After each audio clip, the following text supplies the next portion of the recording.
And to think that I saw it on Mulberry Street. When I leave home to walk to school, Dad always says to me, "Marco, keep your eyelids up and see what you can see."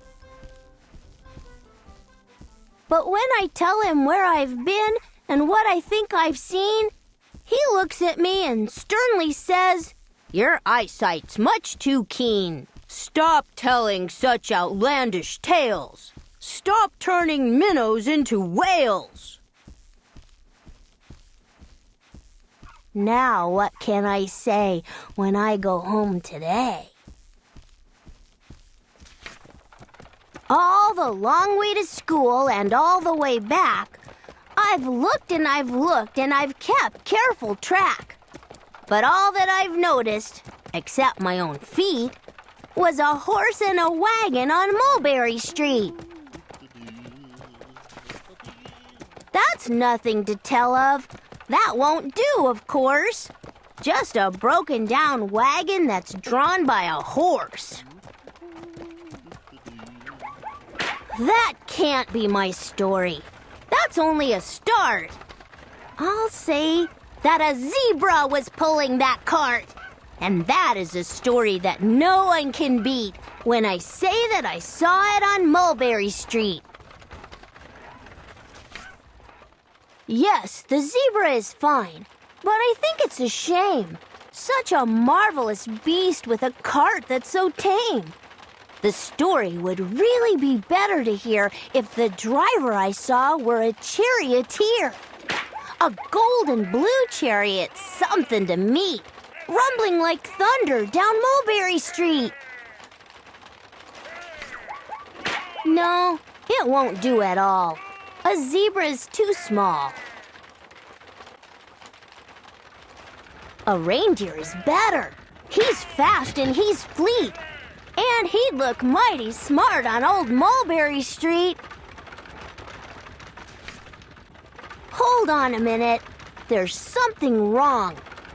A reindeer hates the way it feels to pull a thing that runs on wheels. He'd be much happier instead if he could pull a fancy sled. A reindeer and sleigh. Say, anyone could think of that. Jack or Fred or Joe or Nat.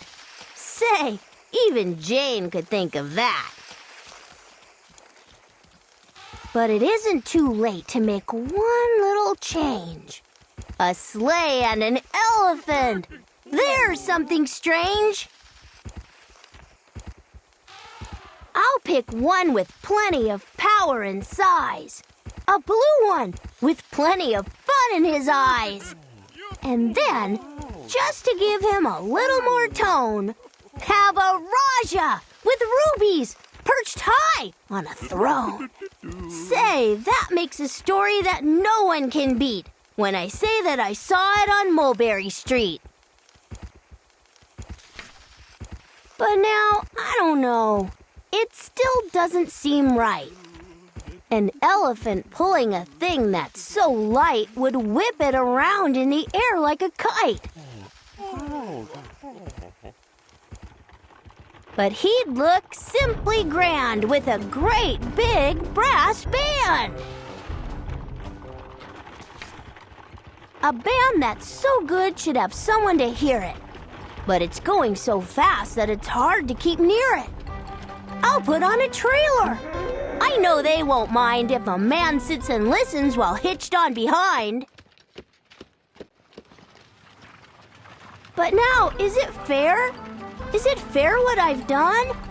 I'll bet those wagons weigh more than a ton. That's really too heavy a load for one beast. I'll give him some helpers.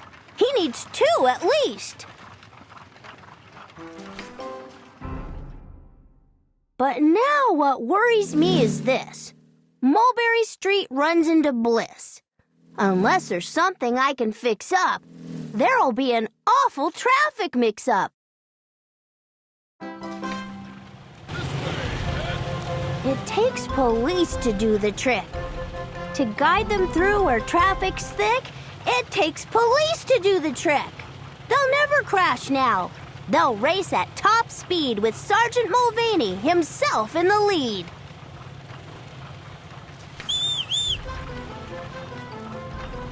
The mayor is there and he thinks it is grand, and he raises his hat as they dash by the stand.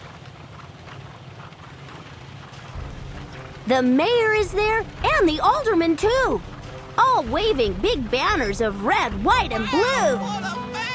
And that is a story that no one can beat when I say that I saw it on Mulberry Street.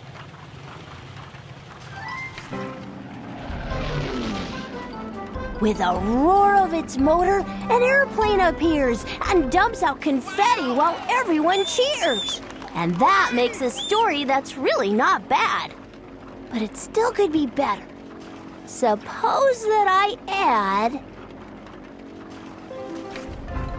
a Chinese man who eats with sticks, a big magician doing tricks,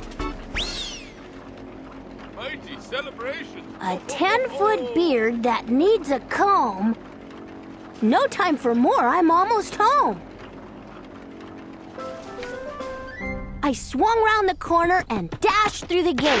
I ran up the steps and I felt simply great. For I had a story that no one could beat. And to think that I saw it on Mulberry Street! But Dad said quite calmly, "Just draw up your stool and tell me the sights on the way home from school." There was so much to tell, I just couldn't begin. Dad looked at me sharply and pulled at his chin. He frowned at me sternly from there in his seat. Was there nothing to look at? No people to greet? Did nothing excite you or make your heart beat? Nothing, I said, growing red as a beet, but a plain horse and wagon on Mulberry Street.